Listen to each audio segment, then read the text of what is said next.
አክብሮታዊ ሰላምታችን በያላችሁበት ይድረስ። የተወደዳችሁ የኢትዮ ፎረም ቤተሰቦች እነሆ የዕለቱን ዘገባዎቻችንን ከዚህ እንደሚከተለው ማቅረብ ጀመርን። አበይት ነጥቦቹን በቅድሚያ የህወሓት ጽህፈት ቤት ኢትዮ ፎረምን ወነጀለም። ከቀናት በፊት ኢትዮ ፎረም የድርጅቱን አመራሮችን በተመለከተ ዘገባ መስራቱን ተከትሎ መግለጫ አውጥቷል። ተጨማሪ ያለን ጠቅላይ ሚኒስትር አብይ አህመድ ስብሰባ ጠርተዋል። የስራ አስፈጻሚ ኮሚቴውን በፖለቲካ ተኮር ጉዳዮች ላይ እየመከረ ነው ብለዋል። የምንመለከተው ሌላ ጉዳይ ይሆናል። ብልጽግና የፋኖ ኃይሎችን አብረው ቁርስ መብላት አይችሉም እየፈረሱ ነው የሚል መግለጫ ሰጥቷል። 18000 ታጣቂ እጅ ሰጠኝ ሲልም አክሏል። ይህንን በሚልበት ተመሳሳይ ጊዜ ባሰማራው ሰራዊቱ ደግሞ በተለያዩ አካባቢዎች በድሮን የታገዘ ውጊያ ያካሄደ ነው። እንመለከተዋለን። ትናንት ሁለት ትልልቅ ግድያዎች በመንግስት ወታደሮች መፈጸማቸው ተሰምቷል። መተከልና መርሐቤቴ አካባቢዎች ላይ እየደረሱ ሲሆን ሰርገኞችና ሐኪም የተገደሉባቸውም ሆኗል። ተጨማሪ ያለን ርዕሰ መስተዳድሩ ወደ መቃብር ሄዱና ጅምላ ጭፍጨፋ ፈልጉ ብለዋል። በክልሉ ባሰማሯቸው የጸጥታ አካላት የሚያከናውኑት እስርም እንደቀጠለ ይገኛል። ትሰሙታላችሁ። ህዝቡን በደስታ አስፈነደቅ ነው ሲሉ የብልጽግና ሚኒስትር ተናገሩ። ማህበረሰቡን አላስደሰታችሁም የምትሉ የሌሎችን የውጭ ኃይሎችን ሐሳብ የተሸከማችሁ ናችሁም ብለዋል። ዝርዝሩ ተዘጋጅቷል። የኢትዮጵያ ባንኮች 1.3 ቢሊዮን ብር መጭበርበራቸው ተሰማም። 28 ባንኮች ናቸው መጭበርበር አጋጥሟቸዋል የተባለው። ሌላኛው መረጃችን ነው። አንድ የሩሲያ ከፍተኛ የጦር ጀነራል ሞስኮ ውስጥ መኪና ላይ በተጠመደ ቦምብ ተገደሉ። ከፍተኛ የጦር መኮንኑ ሩሲያ ውስጥ በዩክሬን ኢላማ ከተደረጉ ከፍተኛ አመራሮች መካከልም አንዱ ናቸው። የተወደዳችሁ የኢትዮ ፎረም ቤተሰቦች አብራችሁን ስትቆዩ እነዚህንና ሌሎችን መረጃዎችን ታደምጣላችሁ። ሰናይ ቆይታ ይሆንላችሁ።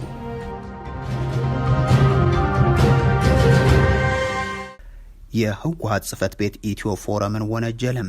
ከቀናት በፊት ኢትዮ ፎረም የድርጅቱን አመራሮችን በተመለከተ ዘገባ መስራቱን ተከትሎ መግለጫ አውጥቷል። በዚህም ኢትዮ ፎረምን ከሃዲው ቡድን ሲል ከሚጠራውና ከብልጽግና ሹመትን ከተቀበለው አካል ጋር እያስተሳሰረ ውንጀላውን አቅርቧል። የድርጅቱ አመራሮች በትግራይ ህዝብ ላይ ለደረሰው ጥፋት ተጠያቂ እንዳልሆኑ ተከላክሎ ሚዲያውን ከሷል። ጣቢያው የአመራሮቹን ድክመትና የመፍትሄ ሀሳቦችን ያቀረበበትን ሀተታ ድርጅታዊና ህዝባዊ አድርጎ የህወሓት ጽህፈት ቤትም ስለ ኢትዮ ፎረም መግለጫ አውጥቷል። የተወደዳችሁ የኢትዮ ፎረም ቤተሰቦች በጽህፈት ቤቱ መግለጫ ላይ ያሰናዳነውን ፕሮግራም ካፍታ ቆይታ በኋላ ይዘን የምንመለስ ሲሆን በቻናላችን እንደምታገኙት ለመጠቆም እንወዳለን። ጠቅላይ ሚኒስትሩ ስብሰባ ጠርተዋል። የስራ አስፈጻሚ ኮሚቴውን በፖለቲካ ተኮር ጉዳዮች ላይ እየመከርን ነው ብሏል። የሀገሪቱ ወቅታዊ አጀንዳ ብልጽግና የሚመራው ጦርነት፣ በኢኮኖሚ ማሻሻያ ስም ያመጣው የኑሮ ውድነት፣ ባልተጠኑ ውሳኔዎች ሳቢያ የተከሰተው ዲፕሎማሲያዊ ውጥንቅጥ ናቸው። የብልጽግናው ፕሬዝደንትና ብልጽግና ጉዳዮች ደግሞ ህልምን መኖር፣ የማንሰራራት ዘመን ወዘተ የሚሉም ከፋውንቴን ፓርክና መናፈሻ፣ ከብልጽግና አምፖል፣ ከቤተ መንግስት ግንባታ ከዛም ከቪየትናም ጉብኝት ድሎች ጋር የተያዙ ጉዳዮች እንደሚሆኑ ነው ከቀደሙ ስብሰባዎች በመነሳት መላምትን ማስቀመጥ የሚቻለው። ከፍ ካለ ደግሞ ሹምሽር፣ የብልጽግና አመራሮች ላይ ወቀሳና ዘለፋ። ብልጽግና ሀገሪቱን የከተታት ችግሮች ከሰላም ከምጣኔ ሀብትና ከዲፕሎማሲ ጉዳዮች ጋር የተያያዙ ናቸው። የብልጽግና ግምገማ ደግሞ በእነዚህ ሁሉ መስኮች ድል በድል ነን፣ ችግሩ ህዝቡ አልረዳን ማለቱ ነው የሚል ነው። የሆኖ ሆኖ ዛሬም የብልጽግና ስራ አስፈጻሚ ስብሰባ የተጀመረ ሲሆን ለ2 ቀናት የሚቆይም ይሆናል። ኮሚቴው በፓርቲ ጉዳዮች ላይ ተወያይቶ አቅጣጫ የሚያስቀምጥበት እንደሆነም ገልጿል። ጠቅላይ ሚኒስትር አብይ አህመድ ደግሞ ከዛሬ ከሰዓት በኋላ ጀምሮ የብልጽግና ፓርቲ የስራ አስፈጻሚ ኮሚቴ በሀገራዊ ቁልፍ ጉዳዮች እንደዚሁም በፓርቲ ተኮር ጭብጦች ላይ ይመክራል ሲሉ ገልጿል። ብልጽግና የፋኖ ኃይሎችን አብረው ቁርስ መብላት አይችሉም እየፈረሱ ነው የሚል መግለጫ ሰጥቷል። 18000 ታጣቂ እጅ ሰጠኝ ሲልም አክሏል። ይህን በሚልበት ተመሳሳይ ጊዜ ባሰማራው ሰራዊቱ ደግሞ በተለያዩ አካባቢዎች በድሮን የታገዘ ውጊያ እያከናወነ ይገኛል።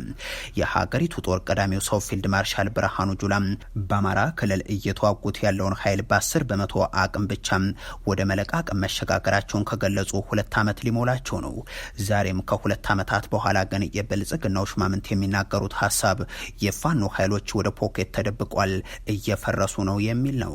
አሁን ተረኛው ተናጋሪ ደግሞ አዲሱ የአማራ ብልጽግና ሹመኛም ደሳሌ ጣሰውንም የተኮት የሰላምና ጸጥታ ቢሮ ኃላፊው እሸቴ የሱፍ ሆነዋል።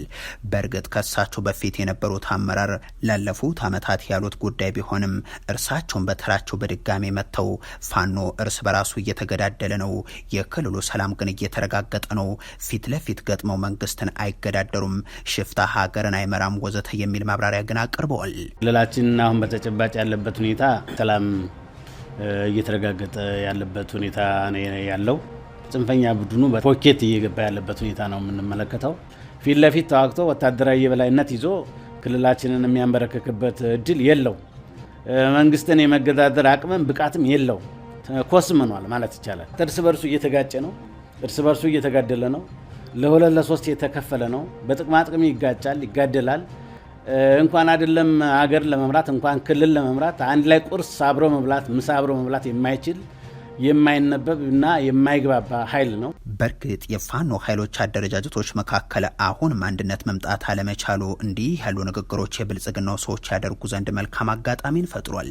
የሆኖ ሆኖ ግን የፋኖ ኃይሎች ያሉበት ቁመና እኒሹም እንደሚገልጹት ያለ ከሆነ የሚላላኩት አገዛዝ ከድሮን እስከ ሜካናይዝድ መሳሪያ ድረስ አሰማርቶ እየተፋለመ ያለው ከማን ጋር ነው የሚለው ጥያቄ መሰረታዊ ይሆናል። ትናንት በአዊ ጃዊ የድሮን ጥቃት ተፈጽሟል። ከቀናት በፊት በጎጃም እናርጅና እናውጋ እንደዚሁም በሰሜን ሸዋ ደብረ ብርሃን አቅራቢያ የተለያዩ ቦታዎች የተፈጸሙ የድሮን ጥቃቶችና የደረሰው ሰብአዊ ጉዳትም የሚታወቅ ነው። ዛሬም ቋራና ሽንፋን ጨምሮ በጎጃምና ሰሜን ሸዋ የተለያዩ አካባቢዎች የድሮን ቅኝቶች ሲደረጉ ውሏል። ከዚህ በተጨማሪም በጃዌ ፈንድቃ አቅራቢያ፣ በደቡብ ወሎ አማራ ሳይንት ጓሜዳ ተብሎ በሚጠራው ስፍራም በደጀን ቆቁሃ ላይ ሜካናይዝድ ኃይል ጭምር ስምሪት የተሰጠበት ውጊያ ነበር። የብልጽግናው ሹም እንደሚሉት ታጣቂ ኃይሉ ፈርሶ ከሆነ በሁለቱም ተፋላሚ ወገኖች በኩል ያሉ ኢትዮጵያውያን እንዲህ በየዕለቱ የህይወት መስዋዕትነትን የሚከፍሉበት ውጊያም አገዛዛቸው እያደረገ ያለው ከማን ጋር ይሆን የሚለውን የሚያውቁት እርሳቸው ብቻ ቢሆኑም በማብራሪያቸው ግን ቀጥለዋል። በድምሩ 18000 ፋኖ እጅ ሰጠን በማለት ባለፈው ዓመት 12000 የሚጠጋ የጠላት ኃይል መጥቶ ስልጠና ወስዶ ወደ ህብረተሰቡ ተቀላቅሏል። በዘንድሮ ዓመት ደግሞ በዚህ ሩብ ዓመት ብቻ የመጀመሪያ ዙር 3421 አሁን ደግሞ ቅርብ ጊዜ የገባ ያላሰለጠነው ወደ 3000 የሚሆን ኃይል አሁን እጁን ሰጥቷል። እየፈረሰ እየመጣ ነው። የፋኖ ኃይሎች በዚህ ጉዳይ ላይ ከዚህ በፊት በሰጡት ምላሽ ጉዳዩን ማስተባበላቸው የሚታወስ ነው። እንዲያም ሆኖ እጅ መስጠት በአማራ ክልል ብቻ ሳይሆን በሀገሪቱ የተከፈቱ ጦርነቶች ብቸኛ የመፍቻ መንገድ አድርጎ የወሰደው ብልጽግና በዚህ ገለጻው እንደቀጠለበት ነው። ህዝቡን አስፈነደቅ ነው ሲሉ የብልጽግናው ሚኒስትር ተናገሩ። ማህበረሰቡን አላስደሰታችሁም የምትሉ የሌሎች የውጭ ኃይሎች ሀሳብ የተሸከማችሁ ናችሁም ብለዋል። የብልጽግናው ሹማምንት ኢትዮጵያና የኢትዮጵያውያን ኢትዮጵያ ለየቅል ሆኖ እንሆ ቀጥሏል። ዜጎች ጦርነት፣ እገታ፣ መፈናቀል፣ የስራ ጦትና የኑሮ ውድነት፣ ስደት የየዕለት እጣ ፈንታቸው ሆኖም የብልጽግናው አውሮፕላን ተሳፋሪዎች ደግሞ የለም ምቾት ላይ ናቸው፣ እኛ ቃላችንን እየፈጸምን ነው ሲሉ ይደመጣሉ። ይህ አገዛዝ በአዲስ አበባ ከ5 ዓመታት በፊት ገብቶት የነበረው ቃል ደግሞ እንዲህ ይላል። በ5 ዓመታት ውስጥ ግማሽ ሚሊዮን ቤቶችን ገብተን ለህዝቡ እንሰጣለን የሚል በቀጣዮቹ 5 ዓመታት ግማሽ ሚሊዮን ቤቶችን ለመገንባት ከዚህ ውስጥ 100,000 ቤቶችን በአንድ ዓመት ውስጥ ገንብቶ ለማጠናቀቅ ስምምነት ተገብቷል። በስምምነቱ ወቅት የከተማዋ ምክትል ከንቲባ አዳነች አቤቤ የነዋሪውን ተስፋ ተጨባጭ ለማድረግ እየተሰራ መሆኑን ገልጸው አሁን እየተካሄደበት ያለው አማራጭ በተግባር የሚረጋገጥ ነው ብለዋል። ተናገርነው ልክ ደግሞ የምንተገብረው ነው የሚሆነው።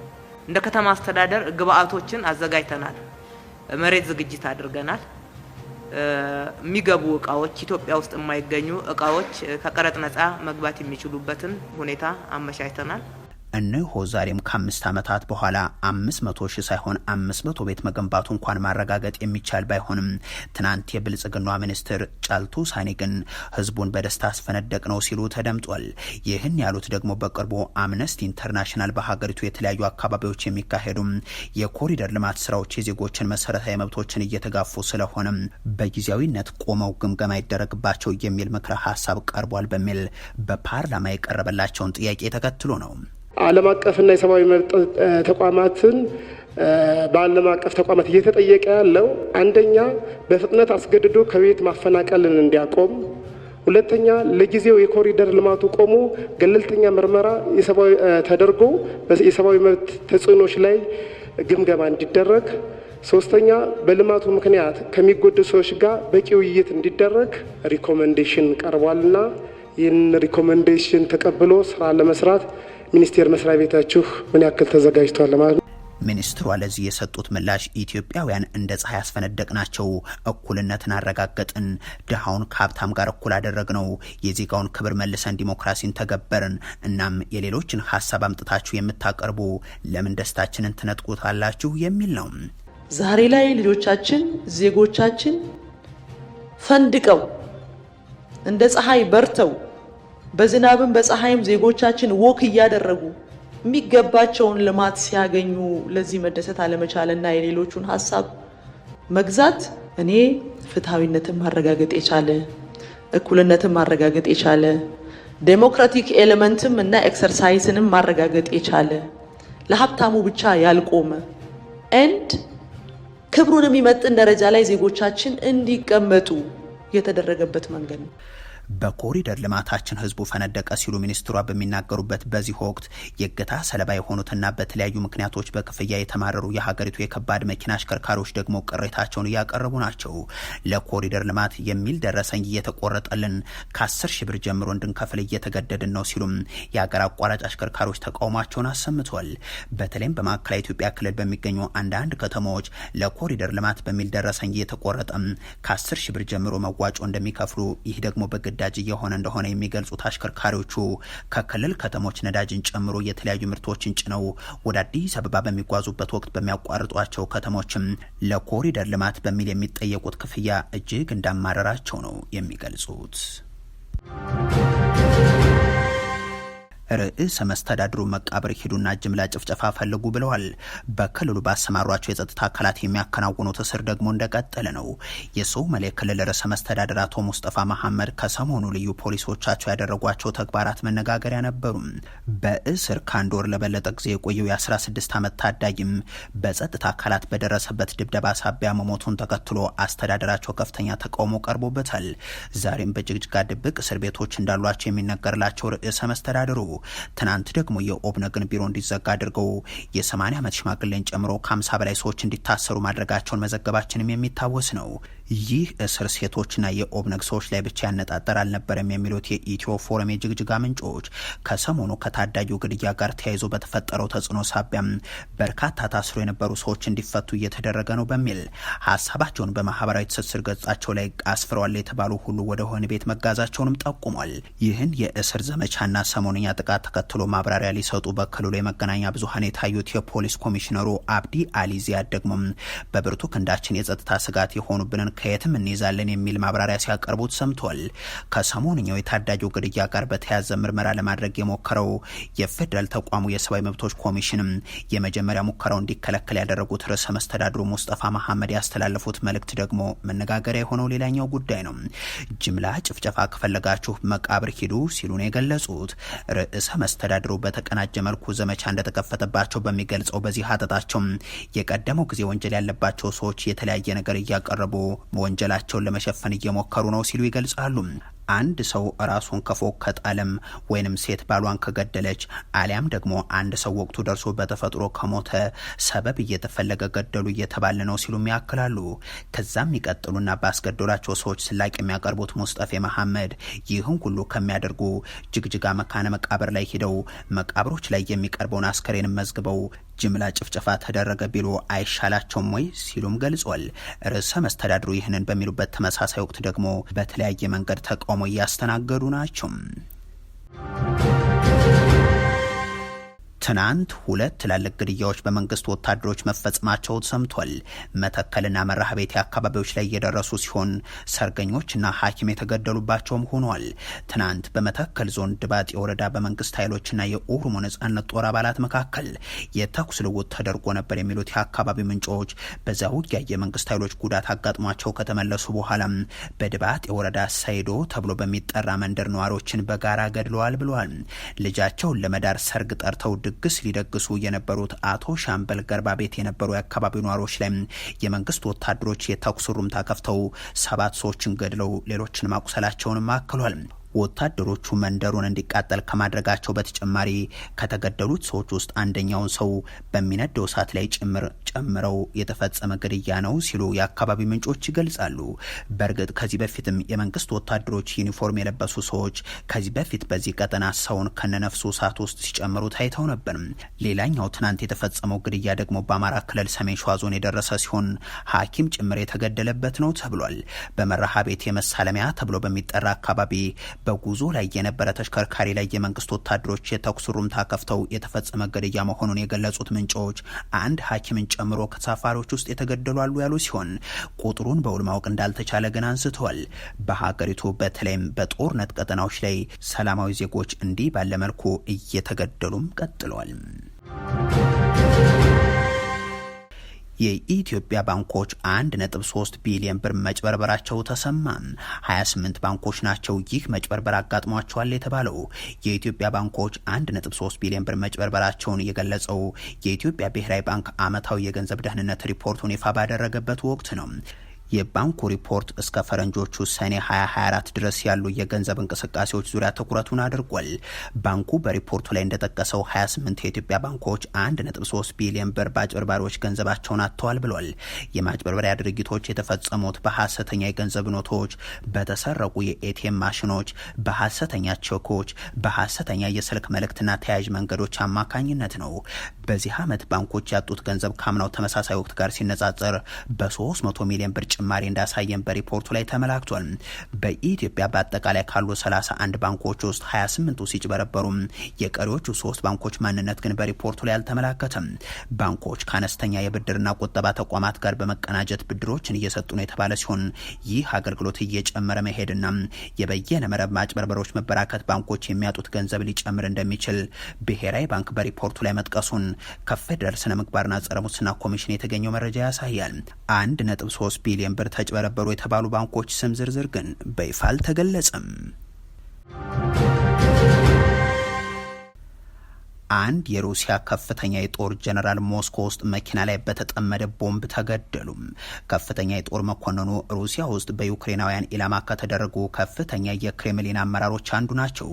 በ4 ወራት ውስጥ ከፍተኛ የሩሲያ ጀነራል መኪና ላይ በተጠመደ ቦምብ ዋና ከተማ ሞስኮ ሲገደል ይህ ለሁለተኛ ጊዜው ነው። የሀገሪቱ ብሔራዊ የስለላ ተቋም ቃል አቀባይ እንደተናገሩት ከሆነም የቦምብ ፍንዳታው የተፈጸመው ቤት ውስጥ በተሰራ ቦምብ ነው። ባለፈው ታህሳስ የሩሲያ የራዲዬሽን የኬሚካል ና ባዮሎጂካል ክፍል መሪ የነበሩት ጄኔራል ኢጎር ክሊሮቭ እዛው ሞስኮ ውስጥ መገደላቸው ይታወሳል። ግለሰቡ የተገደሉት በኤሌክትሪክ በሚሰራው ሳይክላቸው ላይ በተጠመደ ቦምብም ነበር። ከዛ ግድያ ከጥቂት ቀናት በፊት ዋነኛው የሩሲያ የሚሳይል ሳይንቲስት ሚካኤል ሻታስኪ ሞስኮ አቅራቢያ ደን ውስጥ ተተኩሶባቸው ተጋድለዋል። ከዛ በፊት ደግሞ የቀድሞው የዩክሬን የህዝብ እንደራሴ የነበሩት የሩሲያ ደጋፊ ሊሊያ ካያም ከሞስኮ ውጭ ባለ ፓርክ ውስጥ በተመሳሳይ በጥይት ተገድሏል። ዲፕሎማሲያዊ ጥረቶች ቢቀጥሉም ሩሲያ በዩክሬን የምትፈጽመው ጥቃትም እንደቀጠለ ነው። የዩናይትድ ኪንግደም ጠቅላይ ሚኒስትር ሰር ኪም ስታርመር ከሩሲያ ጋር የሰላም ስምምነት ለማድረግ ዩክሬን መወሰን አለባት ብሏል። ሩሲያ በዩክሬን ላይ ወረራ ከከፈተችበት ጊዜ አንስቶ በሩሲያ ቁልፍ ሰዎች ላይ ግድያዎች ሲፈጸሙ ዩክሬን በቀጥታ ተሳትፎ እንዳላት ገልጻ አታውቅም። የአሁኑን የያሮስላቭ ሞስካሊክ ግድያን በተመለከተ የሀገሪቱ ብሔራዊ የስለላ ተቋም ቃል አቀባይ እንዳሉት ጀነራሉ በሚያሽከረክሯት ቮልስቫገን መኪናቸው ላይ የተጠመደ ቦምብ ፈንድቶ መገደላቸውን ገልጿል። አሜሪካ በሩሲያና በዩክሬን መካከል ስምምነት እንዲደረስ ጥረት እያደረገች ባለችበት ጊዜ የተፈጸመው ጥቃት የፕሬዝዳንት ትራምፕ ልዩ መልእክተኛ ሞስኮ ውስጥ ሳሉም ነው። የተኩስ አቁም በሚደረግበት ወቅት የኪየቭ ከንቲባ ቪታሊ ክሊችኮም ዩክሬን ለሰላም ስምምነት ሲባል ግዛቷን ለማጣት ዝግጁ መሆን አለባት ብሏል። አሜሪካ ለተኩስ አቁም ስምምነት ለአውሮፓ ባለስልጣናት ባቀረበችውና ሮይተርስ በተመለከተው እቅድ እንደተጠቀሰው ደግሞ የዩክሬን ደህንነትን ማስጠበቅ አንደኛው ግብ ነው። ለዩክሬን ደህንነት ማስተማመኛ መስጠት እንዳለ ሆኖ ዩክሬን የሰሜን አትላንቲክ የጦር ቃል ኪዳን ድርጅት ኔቶ እንዳትቀላቀል ይደረጋልም ተብሏል። የተኩስ አቁም ስምምነት ላይ ከተደረሰ በኋላም በሩሲያ ይዞታ ስር ስላሉ የዩክሬን ግዛቶች ውይይት እንደሚጀመር ይህ የተኩስ አቁም ሰነድ ያመለክታል። የተወደዳችሁ የኢትዮ ፎረም ቤተሰቦች ለዛሬ ያሉን መረጃዎች ይህን ይመስላሉ። አበቃን።